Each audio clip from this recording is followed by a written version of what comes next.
So hi, everyone. Welcome to Strengthening Your LinkedIn Profile.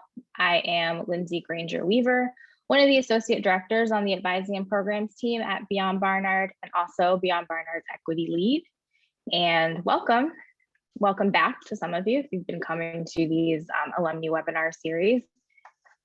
And welcome for the first time, those who are just coming around for LinkedIn. So today we're going to talk about your LinkedIn profile with little bits about how to create one in case you haven't created one before, but also ways that you can make it better and the ways that you can stand out, especially if you are on a job search.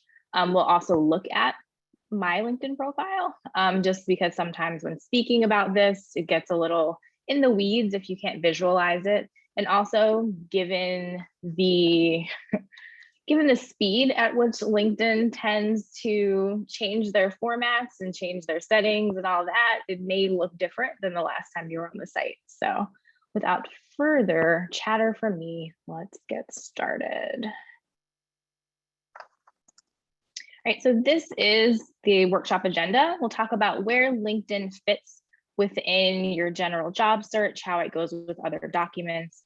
Then we'll go right into profile sections and best practices for those. So that'll be the bulk of this workshop.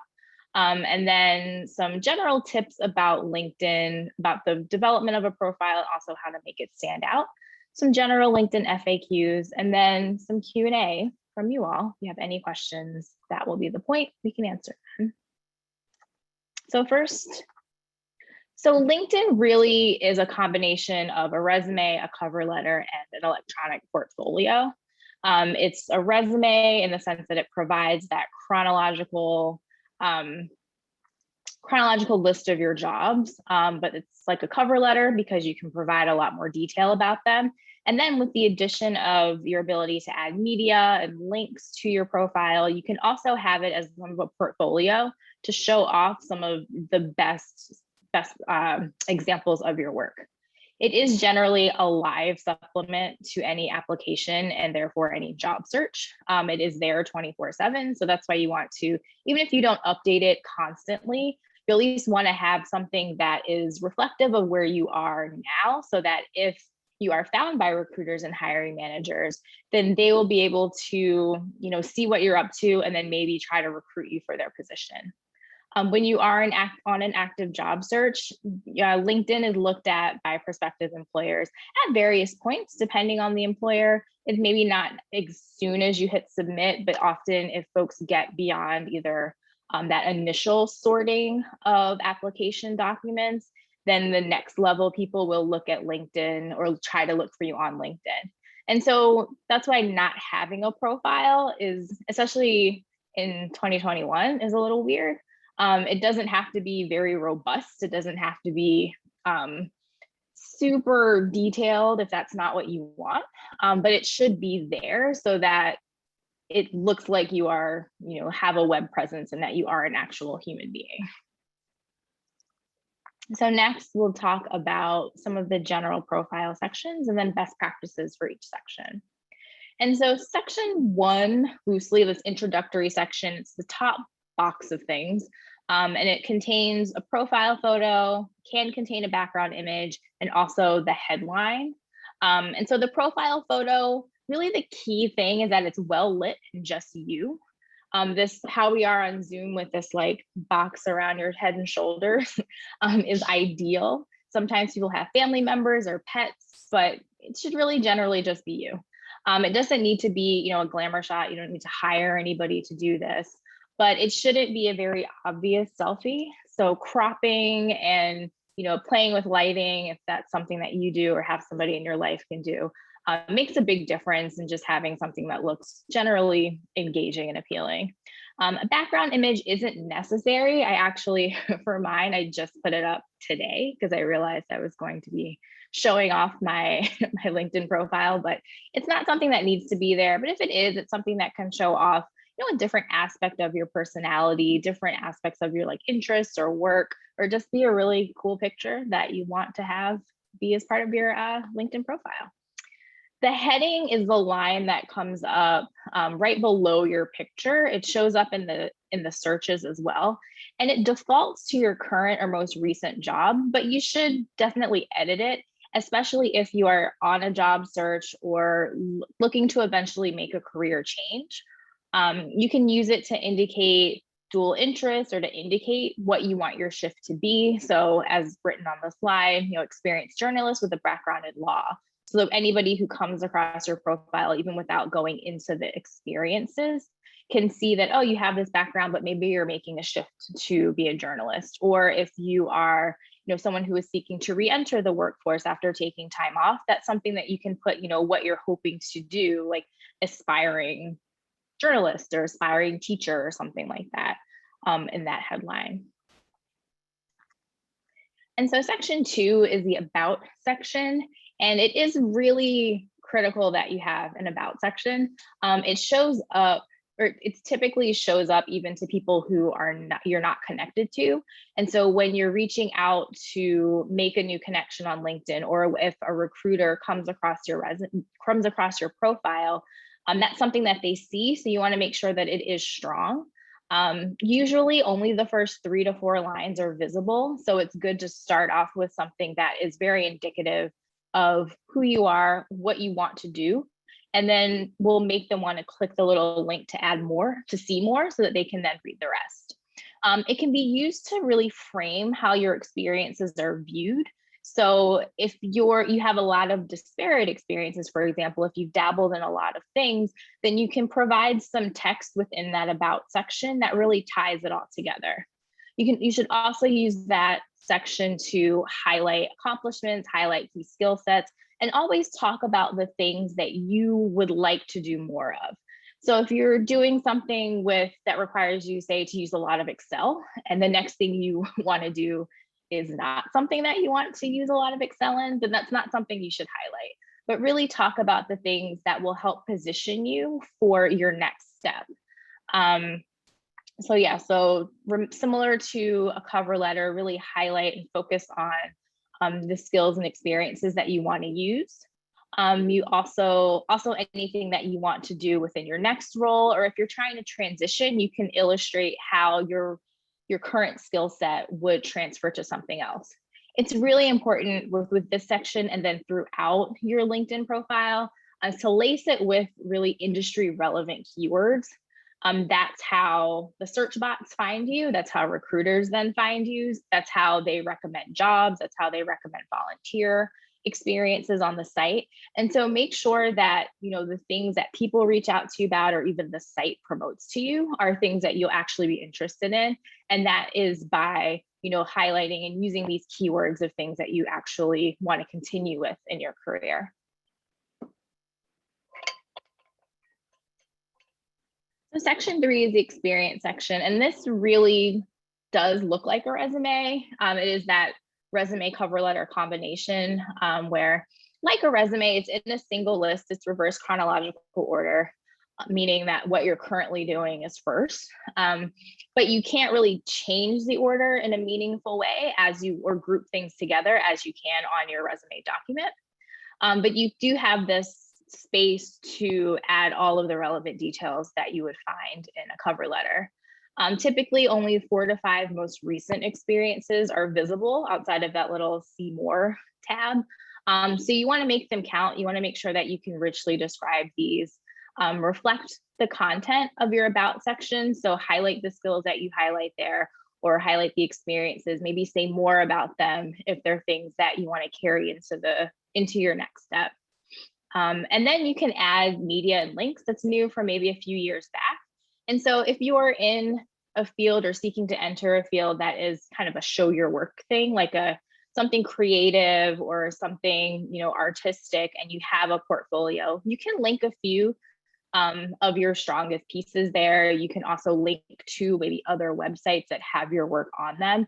And so using this strategically, I wouldn't say put every single thing you've ever done in this media and links part, but really show things that are exemplary of your work and things that are your best work, so that folks who will be able to see what you can do and then want to see more of it by hiring you. So section 4 and beyond, so it's like education. You can change the order of the places that you've attended. You can also omit dates. As somebody who looks on LinkedIn a lot to find people for Beyond Barnard events, that is bothersome to me, but I understand why, dates would want to be omitted. And then there are also, outside of education, a lot of other profile sections. And some of the ones that are most common are recommendations or volunteer experience. You can highlight specific accomplishments like publications, or if you got certified in something, or even your interests in companies or groups or schools. And some of this information is already there. It's just not shown on your profile. So you can select to have it be shown if that's something that you want to do. And so for skills and endorsements, this is again, if the rest of your profile is subtly a keyword search for someone else and for the algorithm of LinkedIn, this is really like the overt place where you can say like, I am good at all of these things. And then other people can come in and say, yes, this person is good at all of these things. You can choose up to 50. But the top 3 will be visible. You can reorder them. And so if you're really good at and been endorsed by something that you maybe no longer want to do or want to minimize in your career, then you can add new ones and kind of promote that. Sometimes people will on the back end say, can you endorse me for these other skills? And people will go in and do that. And so just so that you're highlighting something that you want to do and also showing that other people think that you can do it too. And so these are really good for, recruiters, headhunters, hiring managers, all of these folks who if you're on a job search, you want to see, you want to get promoted to, will search candidates by like specific skills and then find you that way. So it's important to kind of pull out the same way on a resume. If you contextualize your experiences and then have a separate skill section, this is a very similar concept to that. We're just like decontextualize. These are the things I'm good at, with the addition of the social piece of other people who've either worked with you or know your work saying like, yes, yes, yes. These people are also think that I'm highly skilled at this thing. So it can be a bit of a game, but it's always good, I think, to play it and also be really strategic with the things that you want to highlight, because those are the things that the site will latch onto and that you'll constantly get promoted jobs and promoted opportunities for. Okay. So next we'll have some general pro tips for your LinkedIn profile. So there's very little that you must have on the site. A lot of these boxes are optional, but as someone, I would always recommend, having a photo of yourself, having that well-lit professional shoulders up photo, and about section so that people can see how you frame yourself and you have the opportunity to contextualize your experiences, and then also the experience descriptions of at least the most current position you are in or have been in, and then maybe the one right before it at the very least. You want to keep your language clear, concise, and direct. You have the space for rich descriptions, but adding too much setup or too much background that takes away from the point could also make a reader not be able to see why that was an important thing for you to highlight. So you want to walk that line, kind of like in a cover letter or even in an interview where you have minimal setup so you can focus on your accomplishments and focus on kind of what you've learned and how you can use that skill set in another place. That should really be the thought process when filling out your experiences. Again, keywords, cannot stress that enough. If you're unsure of ones that you should be trying to have some occur in your profile, then look back at some job descriptions, either of the ones that you've been applying to or you plan to apply to, or things that would demonstrate or exemplify like the next step in your career, and see where you can fit those in without it not making sense. So you want to make sure that like the keywords flow well and it's not just a series of random words, but any place that you can naturally use that, I would say use it. Upload media for sure. If you have it, if it's part of your industry to have these things, then absolutely upload them. And then strategically using other sections like volunteering or specific interests or causes that you're interested in, independent projects, just to give a fuller picture of yourself. It's something that, really being strategic about. So a lot of things have changed, especially due to the pandemic, for how much of yourself you're allowed to bring to work, seeing how there's been very little separation between, work and not work in the past 18 months or so. But if it's something that you don't want to disclose, for example, that you have kids or that you have a family or that you are a caregiver in some way, then maybe steer clear of putting those sorts of causes, projects, volunteer things, etc. on your profile. If it's something that doesn't really matter to you or something that you would like to highlight, then you can use those sections for that way to show kind of who you are as a full person to the extent that you want to disclose that. So here's some FAQs. So we get a lot, especially folks who kind of do not want to have other social media presence, is, do I have to use LinkedIn? And you don't have to use LinkedIn. It's helpful. It is a bit weird at this point if people don't have it, but it's something that, you can opt out of, and know that if that is something that the recruiter is looking for, or the employer is looking for, then it may be a little strange that you don't. I would say, though, to consider having another kind of online presence, whether it's even just a portfolio website or blog or something that you have more control over, perhaps who sees it, something that you can just put the URL on your resume, but not have it as widely available as LinkedIn. So the answer is no, you don't, but it's very useful to have a LinkedIn. If I'm suddenly more active on LinkedIn, can that tip off my manager or colleagues I'm job hunting? It can, yes. But there are privacy settings on there, and I'll show you those when we look at a profile. Being more active, though, can also be if someone brings it up of like, why are you on LinkedIn all the time now? It could just be that you're just exploring the site, or you're new to the site, or you're trying to do some professional development. LinkedIn Learning is a pretty good cover.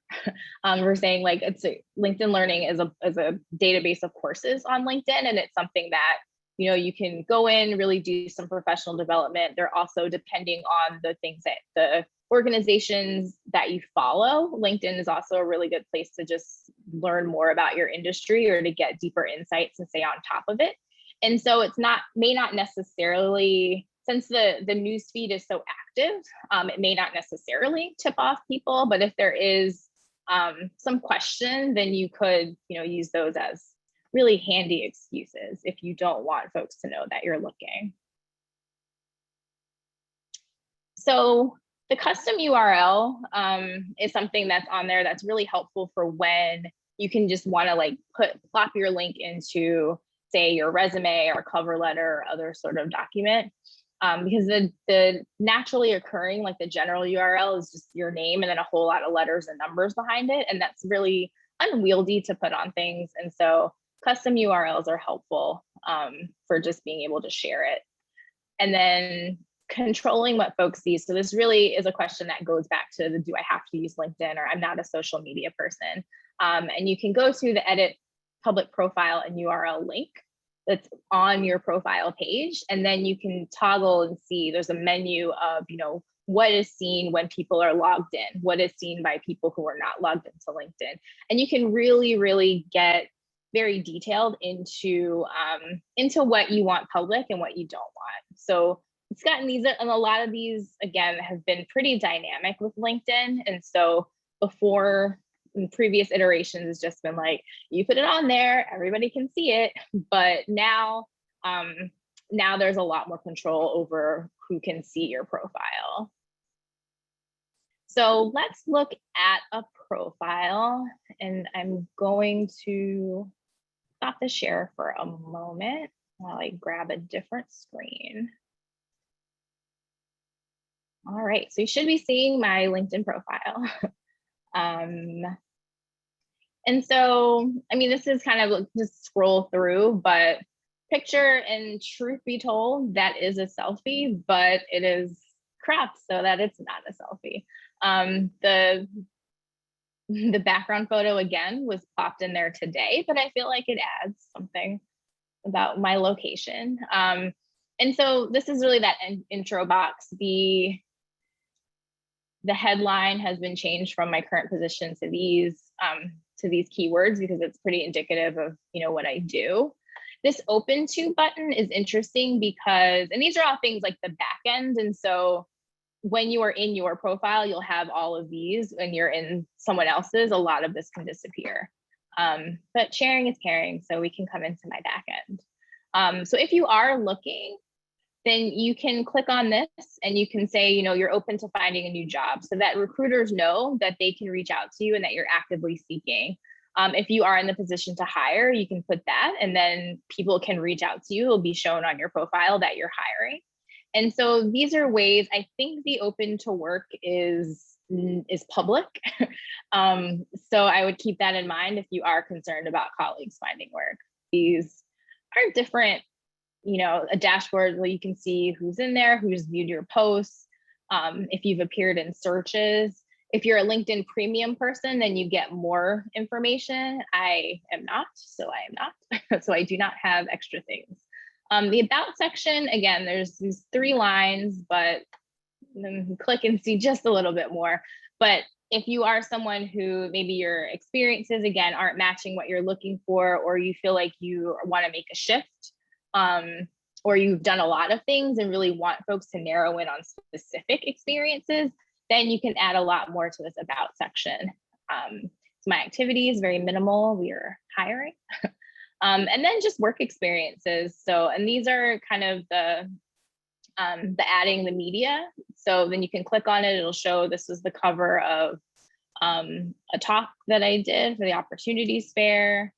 And then scrolling down, so back to education. So all of mine are pretty much in order. I have all the dates, licenses, skills, and endorsements are things. So you can add a new skill. If I said that actually I want to show that I'm really good at cooking, I can add the skill and then have people endorse me for cooking. Some of the specific accomplishments. And then for mine, I just have interests because I don't know why. But if you're wondering maybe what things look like if folks are not in LinkedIn. So this is the public profile. This is my custom link, which is my name without my married name, because that just made it way too long. But this is what folks can see. So they can see my full about. They can see this experience, an independent job that I have, but then none of the details from some of my older work, because I feel, because for me, a lot of it builds on itself. And so I didn't really see the point. Not as much with my education, and then, but more details with publications, more details with the honors and awards. And so if you are thinking, like this is what's required is your name, your number of your connections in the region. So basically this part is what's required. And then you can just kind of like figure out, so if you only want your profile photo to be for certain people, then you can have that there, or you can make it public. And then just really showing, you know, and say, okay, I don't want my summary. You can hide that. And then my about section disappears, which it used to be called summary, but I would like that. And so I think, you know, if it's something that you want to figure out maybe what gets you the most hits on your job search, or what attracts more or less people, or what gives, or just what gives, you know, the best public impression, I would say play around with these public settings just so that you're comfortable with what's out there, but also that you have the most effective presence possible, because it really is a balance, like all social media, it's a balance between what you're comfortable having out, but then also, you know, what's going to be effective for your goals with this social media. So I'm going to go back to the PowerPoint. Are there, so Q&A. So, I mean, that is pretty much a LinkedIn profile. For the Q&A, we've got some next steps, so please attend more in this webinar series. So So in the networking one, you will talk more about actually using LinkedIn to network with people, the best practices for finding people, for reaching out cold, for reaching out to people who organizations you're interested in. And then with interviewing, negotiating a job offer, managing ongoing professional development, all of these are coming up, and they're definitely worth attending. You can also make an advising appointment either now or later, once the series is over, or to get a head start on some of these topics. So if you've been active on LinkedIn, you can just go to, on Handshake, just go to barnard.joinhandshake.com. If not, then email beyondbarnard@barnard.edu for assistance in setting up your Handshake. And this is my contact information. Feel free to reach out if you have questions on LinkedIn or anything. And so I'm going to stop sharing now, but please unmute yourselves or just put in the chat if you have, okay, a couple questions in the chat. If you have any questions. Changing careers and starting a graduate program in the fall. Do you have any tips for how to set up a profile as a graduate student? Yes. So you can add your graduate program to your education section. That will also give you access to all of the alums and people in there who are part of that program.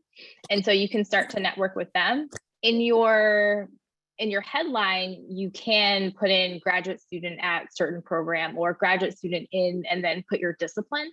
And then one thing I did when I was in graduate school, because especially when I was in my doctoral program, because that was very intense and it was a job, I added that to my experience section and just put in, things like what I was researching, some of the projects I was part of. I've since taken that out because it's not no longer work, but also I have some of those details within like the NYU education section. But that's one way to do it so that you can constantly show the things that you're involved in that way. Either having it as an experience, but definitely having it within your headline somewhere, and then also just the school itself and the program in your education section. Was that helpful? Great. Do you think the $30 a month for premium is worth it if you're in a job search? I personally do not. I don't think that you should have to pay to access job postings that you can probably find in other places. So I would say it's not as worthwhile. There are ways to message people. There are ways you can message someone, give them your email address, and then not have to use the LinkedIn InMail or InMessage. You can probably find whatever postings they're promoting to you in other places. So I don't think that the premium is worth it. I think if you're having trouble on a job search, you're kind of getting tripped up in certain places, then come and talk to an advisor for free.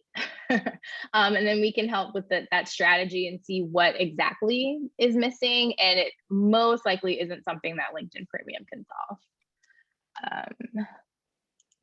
And I'll put my email. My email is lgranger@barnard.edu. Are there more questions?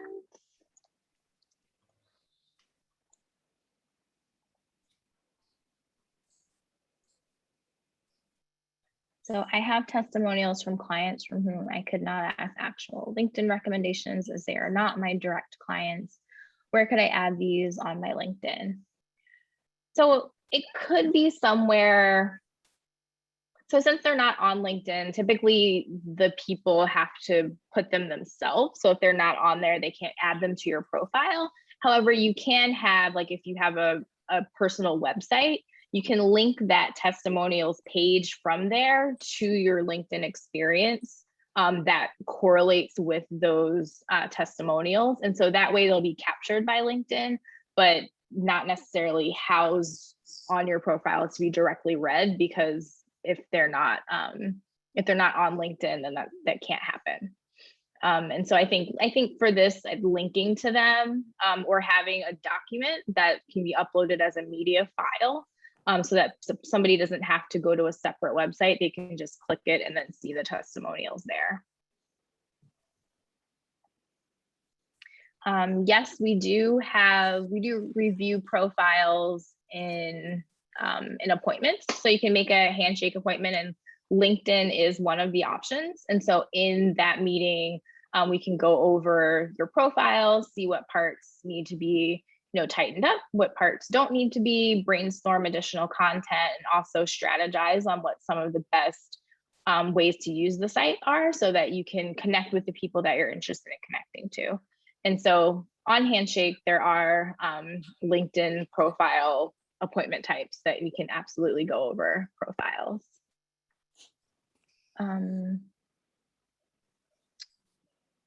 So if the open to hire, I believe you have to press that open to hire button for it to get added to your photo, but I'm not entirely sure or what the process is. And so I think if you're having tech issues, you may have to reach directly out to LinkedIn just to see if they can add that as like a profile frame, or if there are other steps involved, like if they have to verify, for example, that you are hiring before you can have that. So if that's more of a technical, probably a back end thing.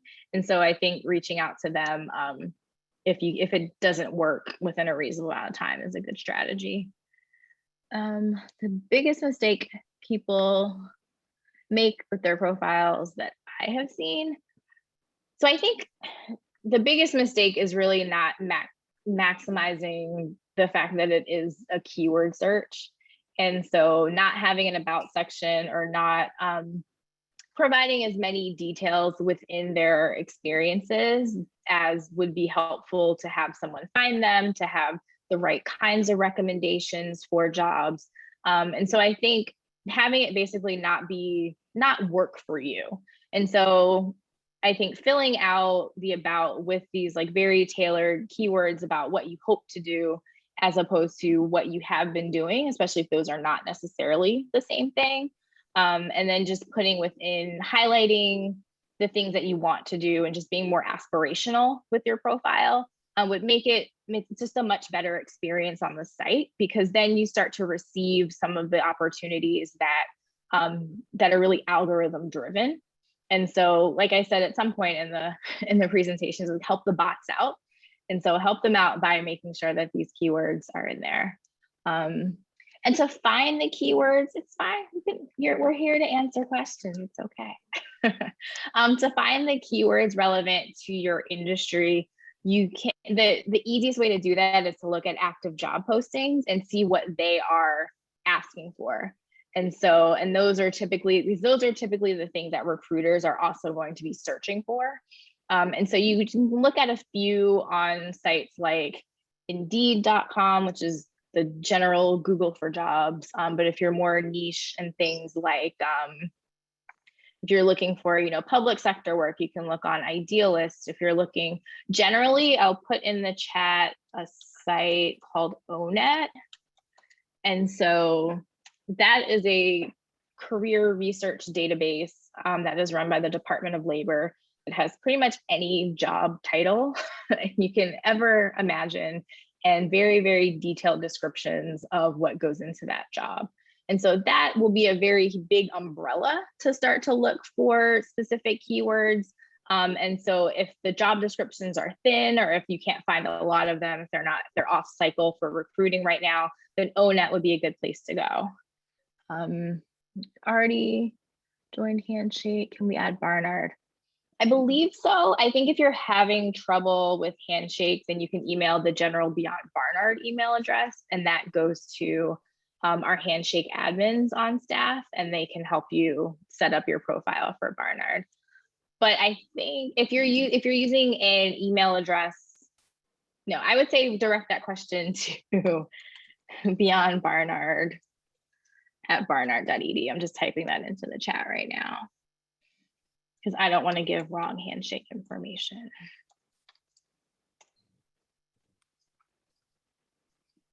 I'm going to take a sip of water, but anybody have any other questions?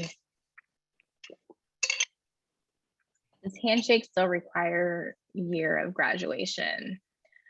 I don't believe so, although it is helpful as an advisor to know when you graduated, so that when you make an appointment, I can have a sense of where you might be in your career or in your professional experiences. There's a very big difference between an alum who graduated in 2019 versus one who graduated way back in 2006 when I graduated. So it's, that's helpful, but if it's not required, don't feel like you need to put that in there on your own, because we can also just ask you once we're in the advising appointment.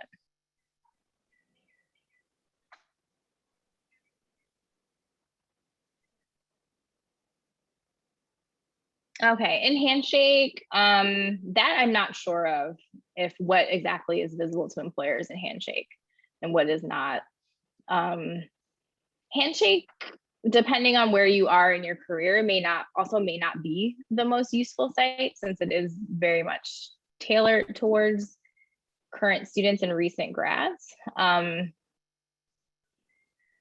So if it's required, then I would say put it in there, and then see if aspects of your profile can become invisible to employers.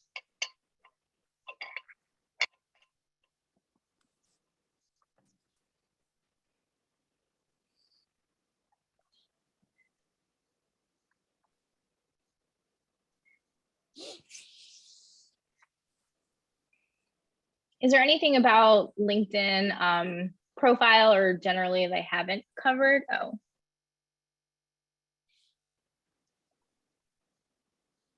Okay, so if you got your profile deleted, then I guess it is required, unfortunately.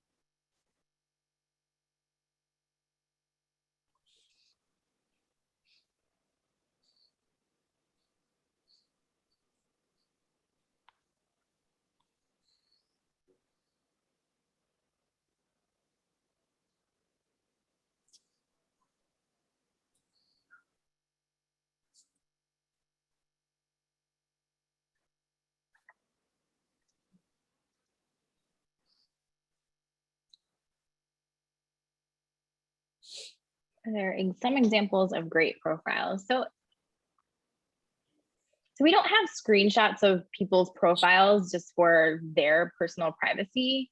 But I think since you're connected at least usually second or third degree to a lot of folks on through the Barnard network on LinkedIn, it may be helpful to search through there to see which ones resonate with you.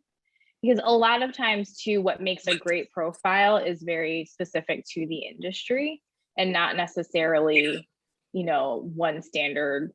Great profile has all of these things, right? And so it's, all of the things that we touched on here are things that should be kept into consideration. But generally profiles that are filled out to the extent that you can read it and have a sense of what the person has done and perhaps what the person is hoping to do is, I think, by definition, a great profile, because it's using the site to their advantage. It has descriptions. This is what I can do. This is what I'd like to do, or this is what I'm moving towards.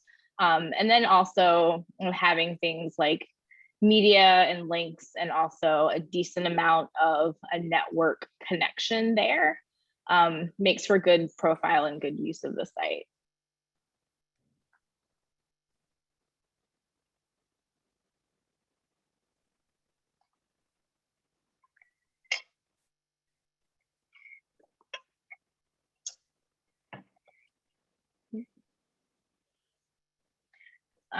So how do we determine best keywords to have to be found more often by potential clients? I work in freelance. And so thinking about who you would like your ideal clients to be, if they're in specific industries or or doing specific things, then I think tailoring your keywords to what you believe they would be looking for is the best bet. And it may take some trial and error. So if you want to try out a certain set for maybe a few months and see how many hits you get on those versus hits on other things, then that could be one way to figure out which ones are going to work best for you, beyond thinking about what would my client be looking for, and then make sure that those sorts of things are in your profile.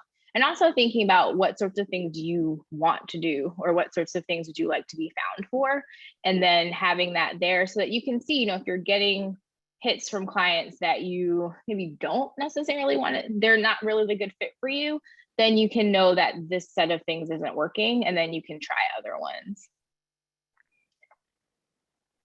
I took the dates before 2007 off my resume, got several job interviews. I haven't been getting interviews before. How can I take the early dates off? Can I take off the early dates on my LinkedIn profile?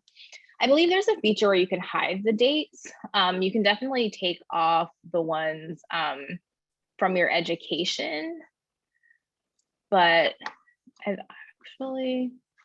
I'm looking at my LinkedIn right now to see if I can answer this question in a way that will make sense.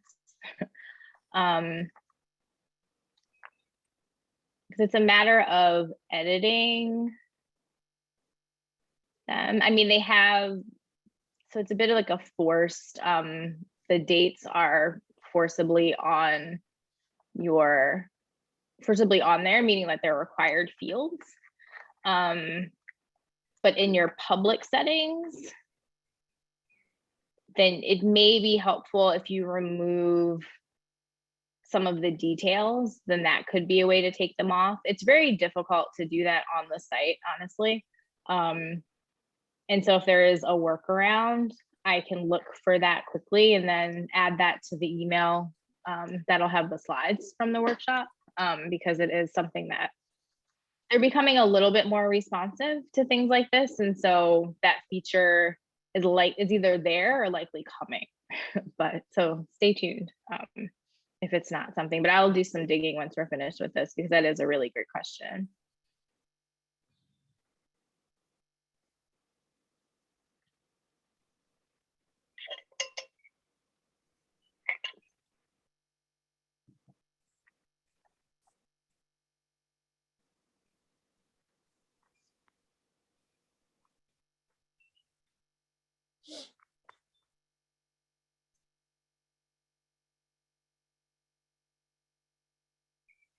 Do we have more questions about LinkedIn profiles for today?